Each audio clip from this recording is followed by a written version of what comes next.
The Crown Heir was sent to die on a beast planet by the Conspirators. A human farmer saved him. The irrigation log said 4% pressure loss on the eastern line.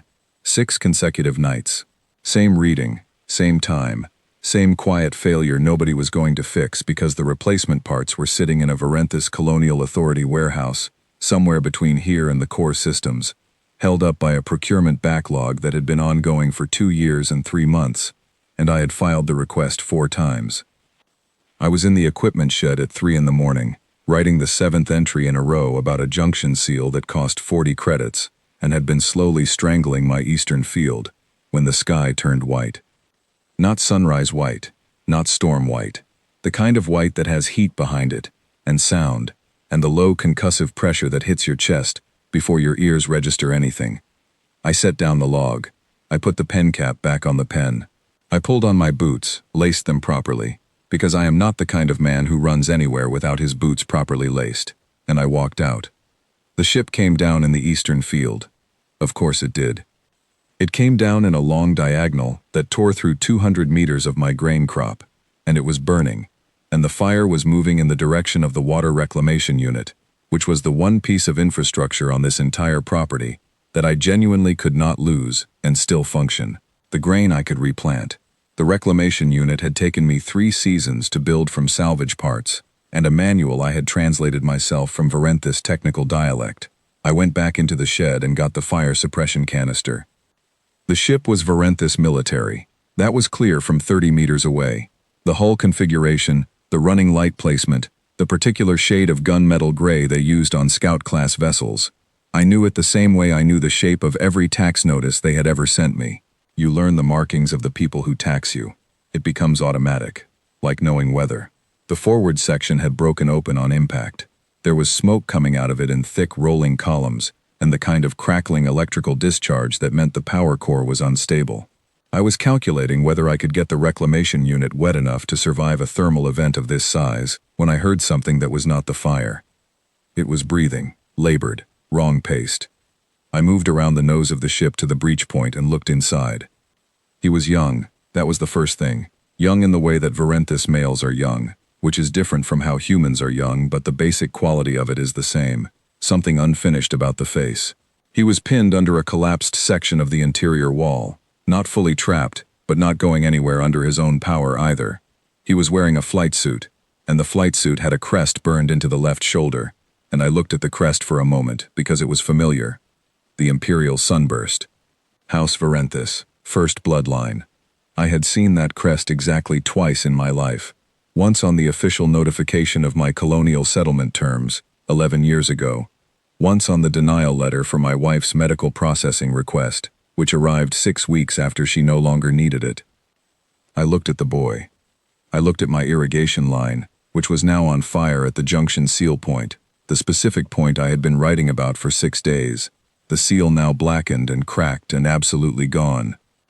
Voila, I said, to no one in particular. Of course it is you people.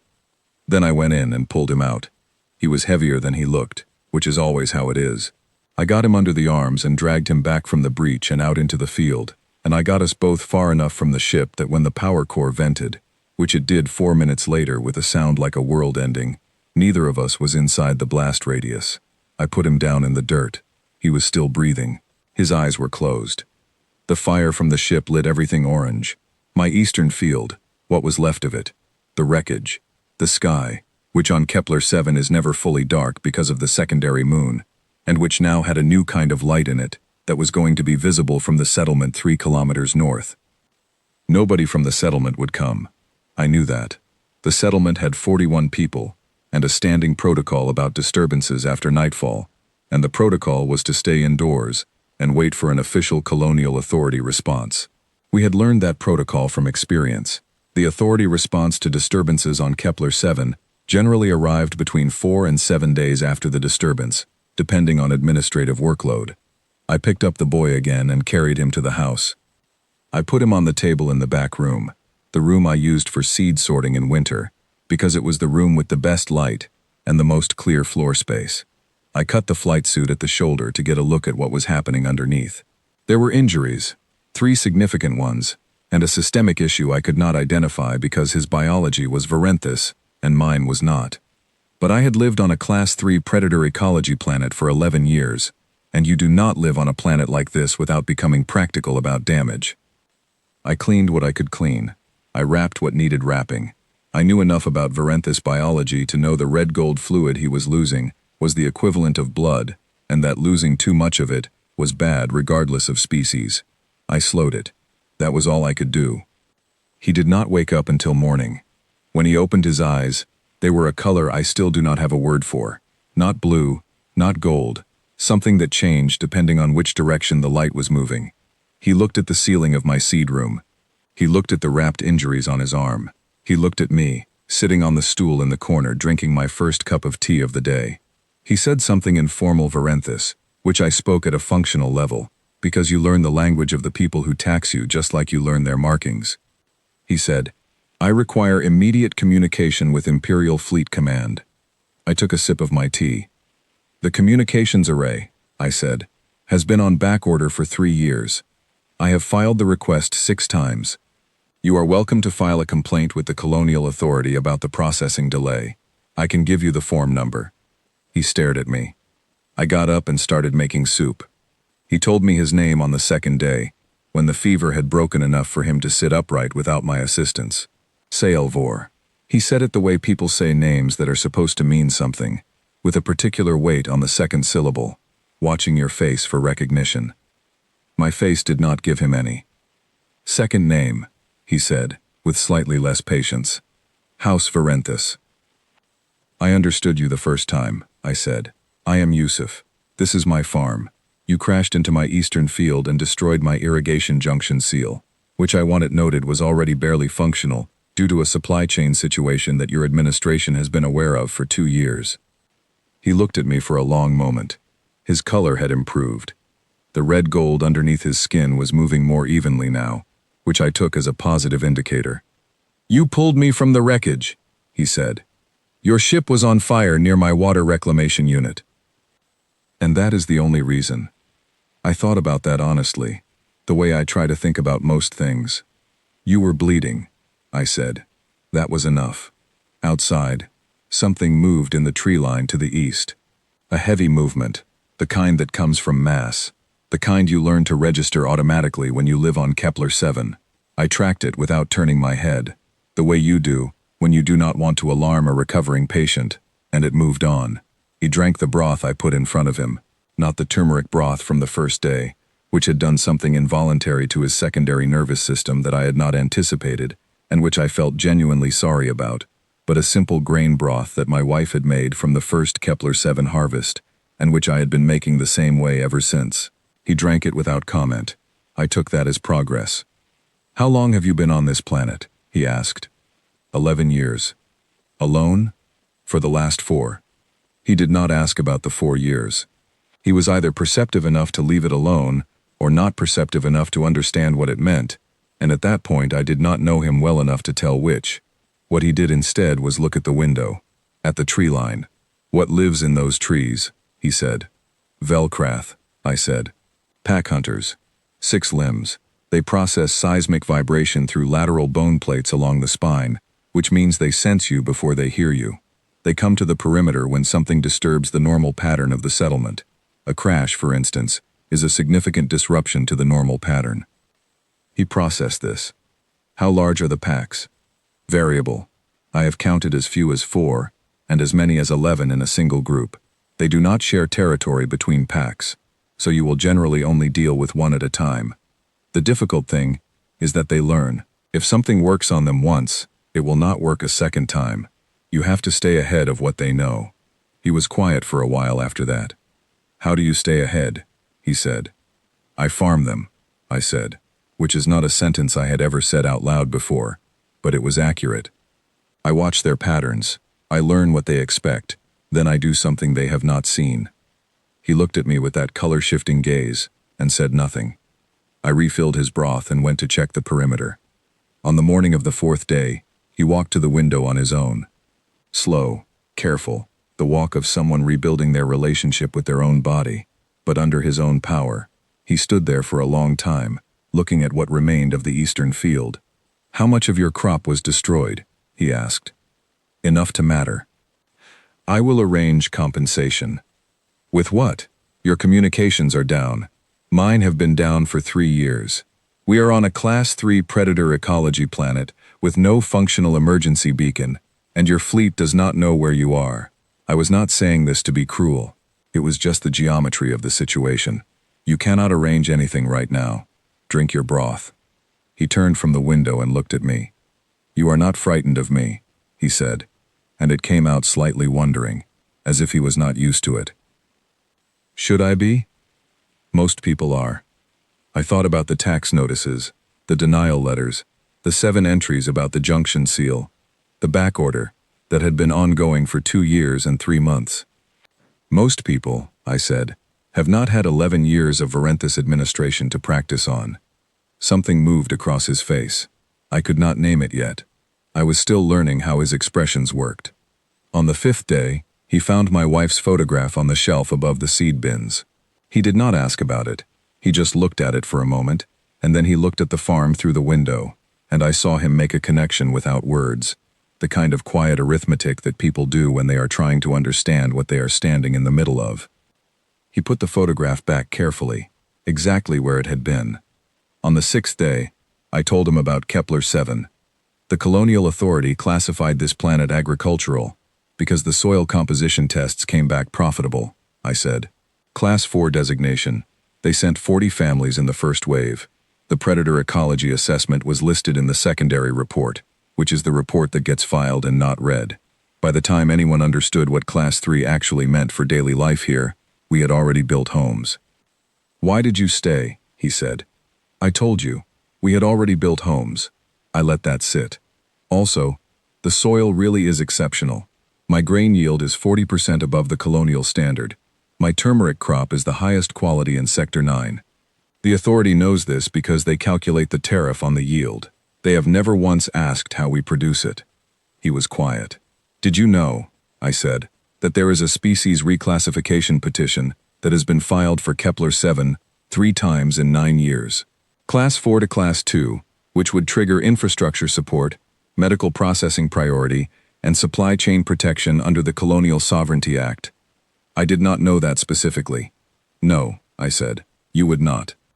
That night, sitting outside after dinner, because the air on Kepler-7 after sunset has a quality that I have never been able to adequately explain to anyone who has not experienced it, something that smells like iron and green things together, he asked me a question I had not expected. "Who filed the petitions?" "My wife. The first 2 times," I said.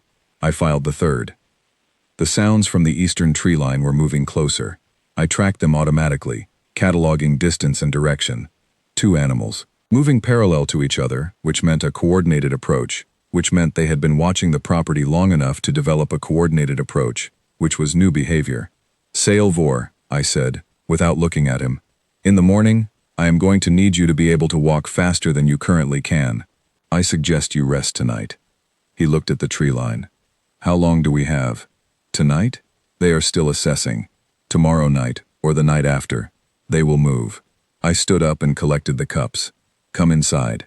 He followed me in. He did not ask more questions. The thing about a man who has never had to listen for things in the dark is that it takes time for the instinct to develop. You cannot rush it. You can only give it the right conditions. I had 11 years of conditions. He had 2 days of paying attention. It was going to have to be enough.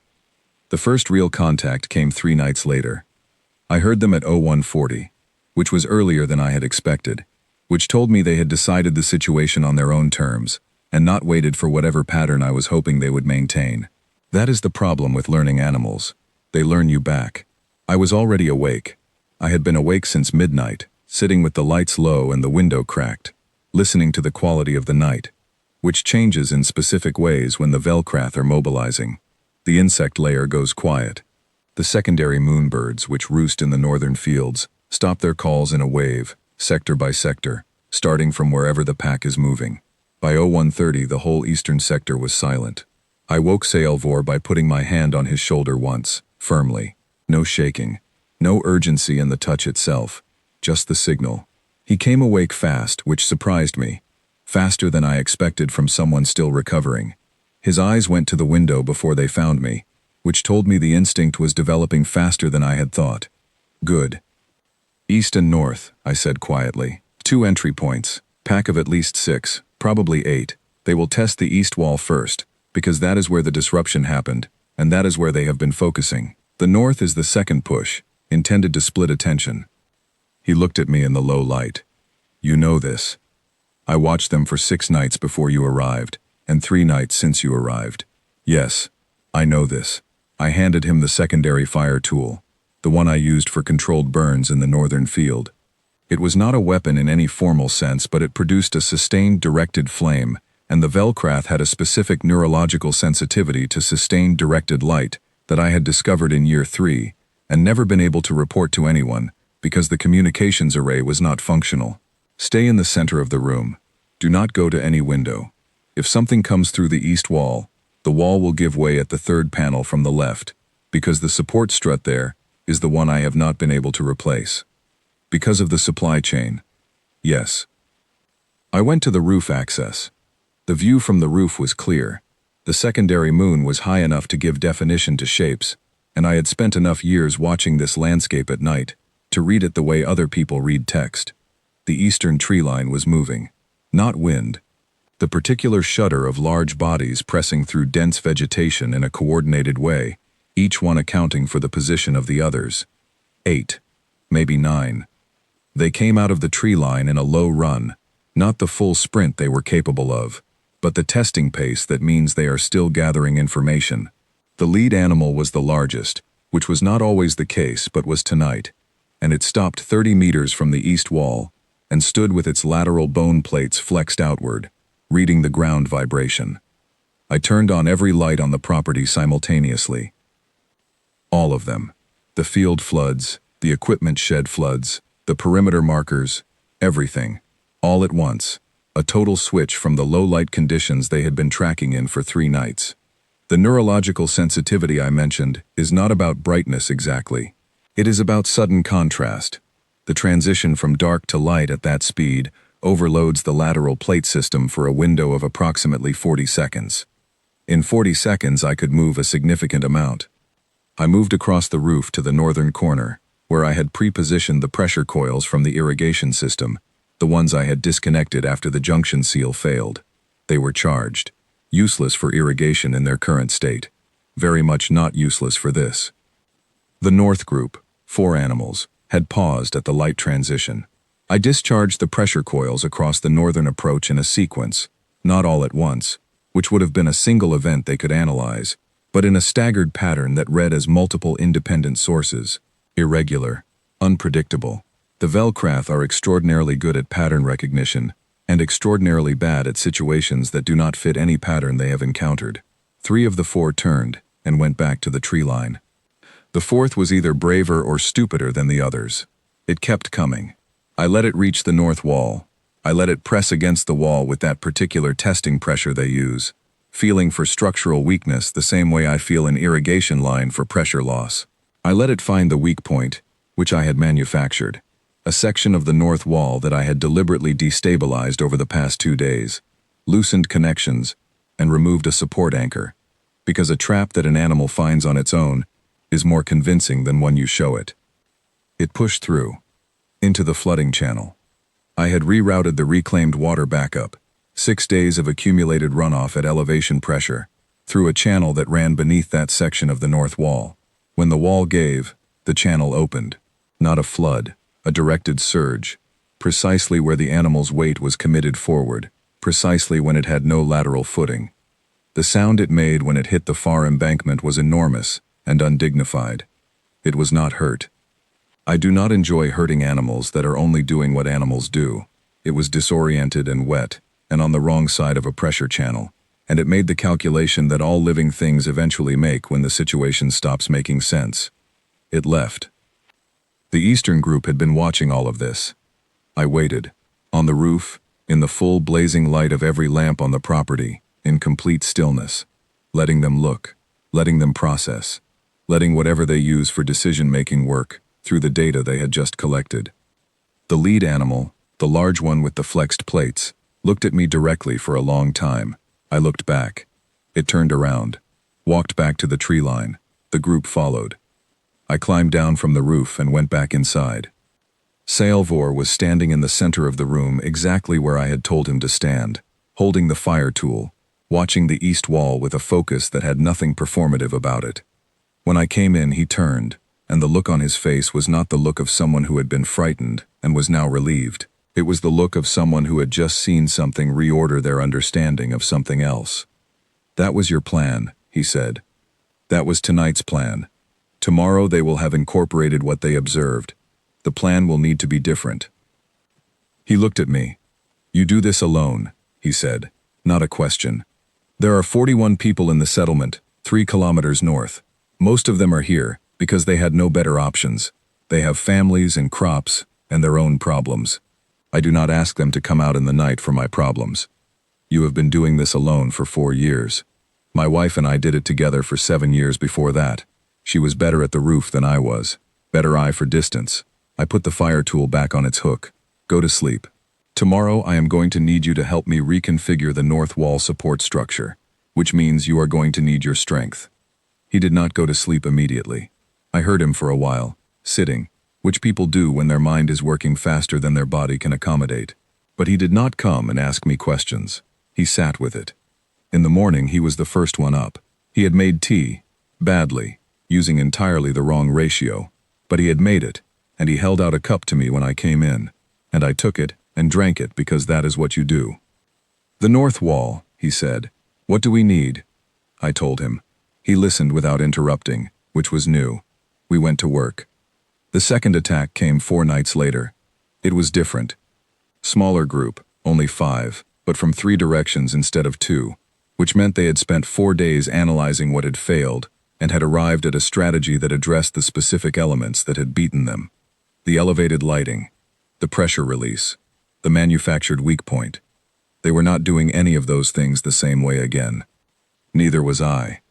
That night, I used the grain thresher as a sound source, running it on a timer from the shed, which created a vibration pattern through the ground that the Velkrath read as large animal movement, because that is what their system is calibrated for. It drew 2 of the 5 to the shed, which was the strongest structure on the property, and which I had reinforced specifically for this purpose over the past 3 days. I drew the other 3 toward the water channel, which was now configured differently than it had been the first time, because they had seen the first configuration, and I needed them to see something new. War was on the east perimeter. He had not been on the first night. On the first night I had kept him inside because his body was still rebuilding, and because I did not know yet what he could do. 4 days of wall repair and supply inventory and perimeter observation had answered that question. He could do more than I had expected, not trained exactly but capable, and more importantly, capable of following a plan precisely without adding his own instincts to it at the wrong moment. The Velkrath found him on the east perimeter. One of them, the one I had not fully accounted for in the 3-direction approach, because I had read the tracks as a 5-animal group, but it was actually 6, and I had miscounted by 1, which was a mistake I took seriously. It was faster than the eastern group members I had observed before. Younger, probably, faster and therefore less experienced, which meant less predictable, which is its own problem. It covered the 40 meters to the east perimeter in less time than it should have been able to. War had the fire tool. He used it the way I had shown him, sustained and directed, and the animal's plate system responded the way it was supposed to, but the animal did not fully stop. It checked. It angled. It came at him from the side instead of straight on, because it was young and fast and had not fully committed to a pattern yet. I was across the property. I heard the sound of the collision. I will not pretend I did not run. By the time I reached the east perimeter, he was on one knee, and the animal was circling him, which is what they do when they have isolated something and are deciding whether to continue. He had the fire tool up. His arm was shaking, not from fear exactly, but from impact, the way your arm shakes after it has absorbed something significant. He was looking at the animal, and the animal was looking at him, and it was one of those moments where everything is a calculation and nothing is resolved yet. I came in from behind the animal's blind spot, which is directly posterior on the Velkrath. Their plate system does not cover that angle, And I moved without making the mistake of running. Running triggers a chase response. Walking at a certain pace in a certain way triggers a different response. The one that says the thing walking toward you is not fleeing, and is not charging, and therefore does not fit either of the two categories the Velcrath brain has options for. It looked at me over its shoulder. I kept walking. It made the calculation. It left. I helped Sailvor up. He was not badly damaged. The impact had caught his shoulder, the same shoulder that had been injured in the crash, and I could see in his face that it had cost him, but he was upright, and his breathing was controlled. "You miscounted," he said. "Yes. 6, not 5. Yes." He looked at me, and I looked back, and then he said, "Same mistake will not happen again." "No," I said, "it will not." We walked back to the house. I made actual tea, the right ratio, and we sat at the table while I re-examined his shoulder, and he did not complain about it, which I respected. "They are getting better," he said. "Yes. Are we getting better faster than they are?" I thought about it honestly. "Ask me that again in 2 weeks," I said. On the 9th day of the siege, which was actually 3 separate engagements across 11 nights, he told me who he was. Not the name. I had known the name since the first night. He told me what the name meant, what the crest meant, what a first bloodline second son was in the structure of the Varenthus Empire, which was a thing I had not fully understood, despite 11 years of being administered by that empire from a significant distance.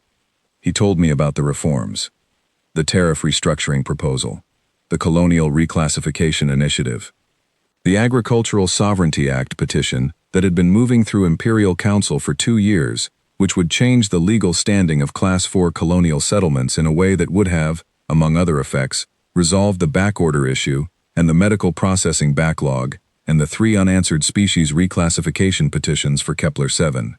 He told me who had opposed it. 3 high houses, the Colonial Secretary, a faction within the Imperial Navy command structure with supply chain contracts that became significantly less profitable under the proposed reforms. He told me how a Scout-class vessel with a falsified navigation log ends up over a Class 3 Predator planet at 0300, with a power core that was already compromised before the atmosphere entry. I listened to all of it. I am a farmer. I know the difference between bad weather and bad decisions. I know when a crop fails because the season turned, and when a crop fails because someone drained the reservoir upstream and called it rain. When he was done, I sat with it for a moment. "The tariff restructuring," I said, "that was yours." "Proposed under my seal, yes." "The Agricultural Sovereignty Act." "Drafted by my office. 2 years of council work." I looked at my hands, at the table, at the photograph on the shelf above the seed bins. "They tried to kill you for fixing the supply chain," I said. "Among other things. How long until someone realizes you are missing? The official report will state a navigation failure over uninhabited space. There will be a period of uncertainty, and then an official conclusion. How long? 3 weeks, perhaps 4, before the loyalist faction within the fleet independently investigates. The beacon from the ship is destroyed. The emergency signal requires a functioning communications array to reach fleet range." He paused. "Your communications array has been on backorder," I said, "for 3 years. "Yes." I got up and refilled his cup. Here is the thing about being a farmer that people who are not farmers do not understand. Farming is not about the season you are in. It is about the seasons ahead and behind, and the one you lost, and the one you are building toward. You plan in years. You think in cycles. You make decisions about what to plant based not on what the current weather is, but on what the cumulative pattern has been, and what you expect the cumulative pattern to become. I had been planning something for 4 years. Not a plan with steps written down. A plan that lived in the accumulated weight of 11 years of filed petitions and denial letters and backorder notifications, and 1 medical processing delay that had arrived 6 weeks too late. A plan that had been waiting for its conditions to align. Sailvor looked at me across the table. "You want to say something," he said. "I want to ask you something." "Ask." "If you make it back," I said. "If the loyalist fleet finds you, or we find a way to signal them, or you walk out of this alive, in whatever way that ends up happening. What actually changes? For the act, for the reclassification, for the supply chain?" He was quiet for a moment. Everything, he said, because the people who tried to stop it revealed themselves by doing it. I know their names now in a way I did not before. Political opposition can be managed. Attempted assassination is a different kind of evidence. I nodded slowly. Then I am going to tell you something, I said. And then I am going to ask you for something. And it is going to be considerably less impressive than what you are probably expecting. Tell me. There is a communications relay in the equipment shed, I said. It is not the array. It is a low-band agricultural signal booster. Standard issue for colonial settlements. Range of roughly 4 light hours under normal conditions. Normally useless for fleet communication. I set down my cup. In the past 11 years, I have made a number of modifications to it that go somewhat beyond the standard specification. Not enough to reach core systems, but potentially enough, in the right conditions, with the right signal protocol, to reach a loyalist patrol vessel, if one happened to be conducting a search grid in this sector. HFY War looked at me. You have been sitting on a modified long-range relay for 4 years, he said slowly. 3.5. The last modification was in the spring. Why did you not use it before? I had nothing to say to anyone, I said, and nobody worth saying it to. The silence that followed was the kind that has weight to it. What do you want to ask me for? He said. I pulled out the list. It was handwritten, both sides of the paper, which I had been keeping in the back of the irrigation log for 1.5 years, because there is something about keeping things in a log that makes them feel like evidence. It was organized by category, parts and supply requests, by item number, and backorder reference. Medical processing claims, with case numbers and dates filed, for every family in the settlement who had unresolved claims, which was most of them. The 3 reclassification petitions for Kepler-7, with the specific provision of the Colonial Sovereignty Act that applied to each one. The compounded tariff overcharges, calculated against the colonial standard rate, for every Class 4 agricultural settlement in Sector 9, itemized by settlement and year. I slid it across the table. He picked it up. Read the first side. Turned it over. Read the second side. This covers 23 settlements, he said. Yes. The tariff calculation goes back 11 years. Yes. You have the supply chain reference numbers. I have been filing the requests for 11 years. You keep the reference numbers. Otherwise, how do you follow up? He set the paper down carefully. He looked at me with that color-shifting gaze, and this time I could read the expression behind it, because I had spent 12 days learning his face. It was not surprise. It was something more like recognition, the specific recognition of someone who has spent a long time trying to build something, and has just encountered, unexpectedly, someone else who has been building the same thing from the other direction. This is not a modest list, he said. I know what I need, I said. I have known for 11 years. He looked at me for a long moment. Yusuf, he said. Yes. Why did you save me? Before you knew any of this. Before the crest. Before the reforms. Before you had any reason to believe I was anything other than another piece of Varenthus administration that had crashed into your field. I had thought about lying. Something gracious. Something a person says in stories about moments like this. Your ship was on fire near my water reclamation unit, I said, and you were bleeding. He waited. You were bleeding, I said again. That was enough. He picked up the list again and held it in both hands and did not put it down. We had 11 days before the Loyalist patrol grid swept through our sector. I knew this because HFY War knew the search pattern his fleet would use, and I knew the signal range I could get out of the modified relay under optimal ionospheric conditions, which on Kepler-7 occurred in the pre-dawn window between 0400 and 0530. 11 days. 3 more Velkrath engagements in those 11 days, each one different from the last, each one requiring something new, each one leaving both of us slightly more capable, and slightly more tired, and slightly more certain that we were, in fact, getting better faster than they were. On the morning of the 11th day, I went to the equipment shed before dawn and powered up the relay and sent the modified signal, and we waited. The fleet arrived on the afternoon of the 3rd day after the signal. 3 vessels, Loyalist configuration, dropping through Kepler-7 atmosphere with the kind of controlled precision that only military navigation achieves, and they came down in the southern clearing, because I had sent landing coordinates and they had used them, which meant the signal had worked, and the coordinates had worked, and my 11 years of modifications to a Class 4 standard agricultural relay had been worth the time. Vor stood next to me in the yard when they landed. He was wearing my spare field jacket because his flight suit was not wearable anymore.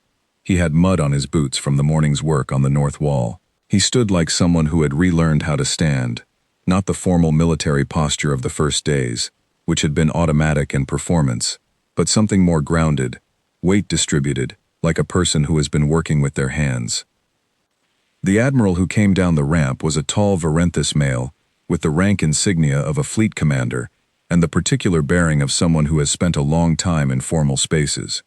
He descended with ceremony, with a retinue, with the specific choreography of official encounters, and he began a speech that I recognized the structure of even before the translation finished processing. The Colonial Gratitude Acknowledgement. I had received a written version once, after a flooding event in Year 4, 2 pages of formal language that expressed profound appreciation and resulted in no material assistance whatsoever. Vor interrupted it.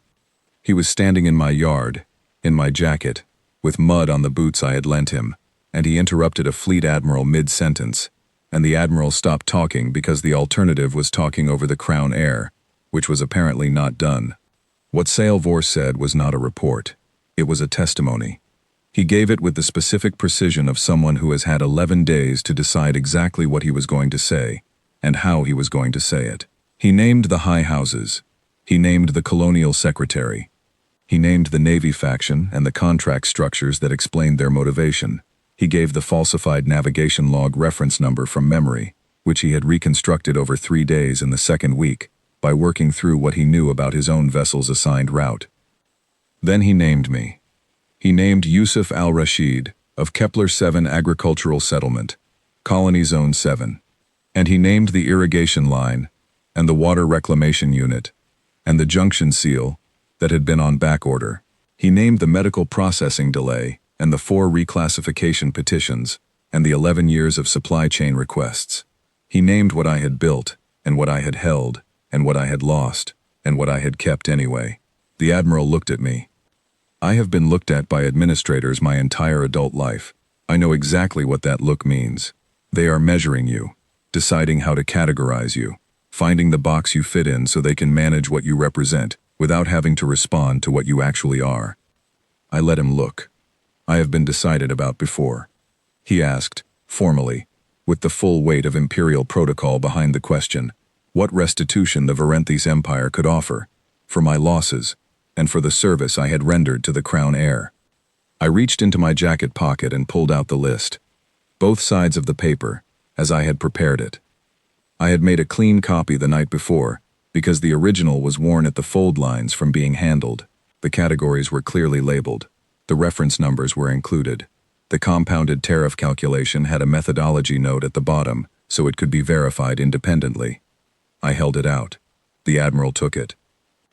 He read the first side with the expression of a man who has received many requests in his career and has developed strong instincts about which ones are worth the time.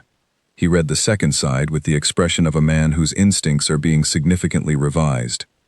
This covers 23 settlements, he said. Yes. The tariff calculation is accurate to the 3rd decimal point. The methodology is noted at the bottom. You are welcome to verify it. I kept my voice the same as it always was, even, without performance.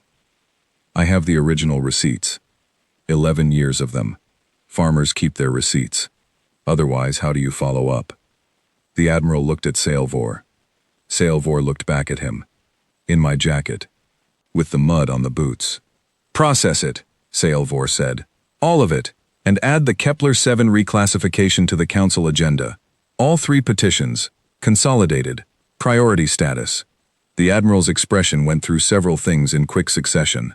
He was a man who operated in a structure that had not often been spoken to this directly, but he was also a man whose loyalty was to the crown, and whose crown was currently standing in a field in a borrowed jacket, and the arithmetic of the moment was not complicated.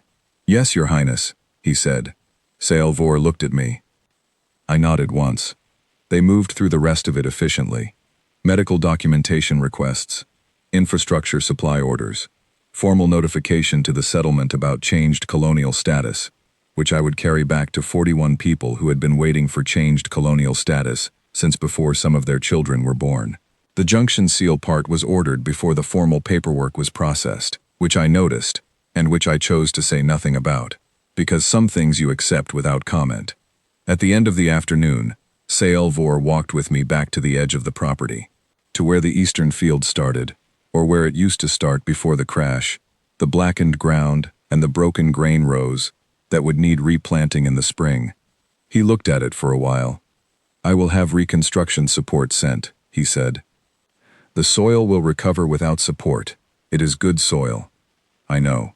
I have read the yield reports." He looked at me. "Yusuf." "Yes." "Come to the capital. Testify before the Imperial Council. The people who did this will face council proceedings. Your testimony would close the case in a way that mine alone cannot," I said. "Yes, I know." The secondary moon was coming up over the eastern tree line. The evening was settling into the particular quality it has here, the iron and green smell, the way the light bends at this latitude at this hour. In the tree line the Velkrath were moving, the early evening patterns, the ones I knew like I knew weather. The eastern field needed reseeding. The irrigation log was 11 days behind. The north wall repair was 3/4 finished and needed to be done before the next Velkrath engagement cycle began. I had 41 people to tell about changed colonial status, and a medical processing backlog to confirm, and a supply delivery to coordinate, and 4 years of accumulated administrative follow-up that was now actually going to require follow-up because someone was finally going to respond to it. Vor waited. I looked at the farm, at the photograph I would pack carefully in the inside pocket of my good jacket, the one I wore when things mattered, at the grave in the eastern corner that I would speak to before I left, the way I always did when I was going somewhere, even to the settlement 3 kilometers north. "The north wall needs to be finished before I go," I said. 2 more days. "I will stay and help. You will slow me down." "Probably," he said. "I will stay and help anyway." I thought about it. "Fine," I said. "But tomorrow you are doing the eastern survey on your own. I need to know you can read the Velkrath track patterns without me." "I can read them." "Show me tomorrow," I said, and started back toward the house. He followed. In the morning he was again the first one up. He had made tea, the right ratio this time, and it was ready when I came in. I drank it without commenting on the improvement. We went to work on the north wall. On the day we left Kepler 7, 2 days later, I stood at the grave in the eastern corner for a while. I did not say anything out loud. I did not need to.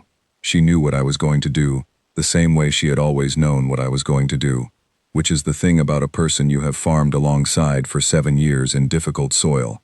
They learn your patterns. You learn theirs. You carry each other's knowledge forward, even after the carrying is one-sided. I told her about the list, about the tariff calculation, about the junction seal part that had been ordered before the paperwork was processed. I told her about the boy. I went to the shuttle. Vor was waiting at the ramp. He had his own clothes again, proper ones, delivered from the fleet, and he looked like what he was, which was something important. But he was wearing the boots I had lent him, rather than the formal ones that had been brought. And when I looked at the boots, he looked at them too, and said nothing about them. I walked up the ramp. The shuttle lifted. Below, Kepler 7 shrank in the way that places you have made yours always do when you leave them. The eastern field, the house, the equipment shed with the relay that had been modified over 3.5 years into something that could reach a loyalist patrol grid, the grave in the eastern corner with the good soil around it. My father's father had farmed land that did not belong to him until it did. He had planted in soil that was not his, and stayed until it became his, and passed it forward as something that could not be taken, because the work in it was too deep to be separated from the ground. I understood that now in a way that I had understood intellectually for years, but now understood in the bone, the way you understand things that have cost you something real. You stay, you work, you document everything, you keep the receipts. You file the request 7 times, and on the 8th time you happen to have a crown heir at your table, eating your soup and reading your list. You outlast them. It has always been that simple. The fleet moved into jump sequence. Kepler 7 disappeared. The stars rearranged themselves into transit configuration, And somewhere ahead of us was the Capitol, and the council chamber, and the testimony, and the beginning of a very long administrative process that I fully intended to see to its conclusion. Sci-Fi looked at the stars through the viewport. "Are you worried?" he asked. "About what?" "The council. The proceedings. It is a different kind of difficult than what you are used to."